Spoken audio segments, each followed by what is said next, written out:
Okay, here with Tiffany Chan after her first round at the Pelican Women's Open. Big round for you today. You got off, Thank you. started with a bogey, but then a string of birdies to finish out the back nine. The back nine, which was your first nine, I should add. What was going really well for you up there and throughout the round today? Yeah, everything went pretty well. First hole I had like a great drive, actually a great second shot, but the fairway was a little more wet than I expected, so I hit a little steeper than I should be. So the ball came up short, and I leave it to a place that I shouldn't be, which I know. But I kept my composure, just try to make a great putt. But I end up three putting it, almost made my second putt. But then from then on, I'm just trying to keep my game plan, working with Aaron, my caddy, just try to be calm out there because I told him this week it's going to be tough if the wind blows up, so have to keep my emotions down. That's my number one priority this week, and we did very well, so I'm happy with what we finished today. Is there anything about this course that particularly suits your game that you found was easy out there? I always like coming this week. I played the last two times. This is the third year. Yep. And both times I played pretty well. Last year I played pretty well as well. And I think mainly I really like Bermuda. Growing up on Bermuda grass and tight Bermuda is always one of my favorite playing on the tournament events.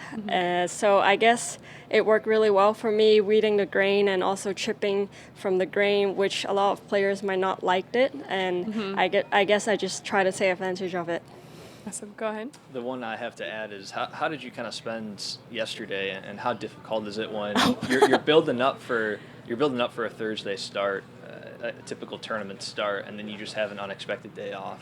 Yeah, it was actually kind of bummer because I wanted to play all four rounds. It's my last tournament of the year unless I win this week, and not being able to even practice or gym.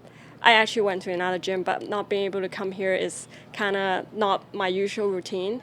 But then I was talking to Andrea the day before. We just met in the dining, and then we're like, we already guessed that it's going to be canceled. It was afternoon, and then we're like, oh, you want to get Vietnamese in the lunchtime if you want to? And then she was like, sure. And then I was seeing the rain kind of like so heavy, and I texted her. I was like, maybe I'm not going out. And then she was like, well, I'm going. If I die, nice to meet you. I was like, okay, I'm coming then. so actually, me and Aaron went to have lunch with her and her dad. So we had spend good afternoon together. And then I just went to the gym and finished my day off.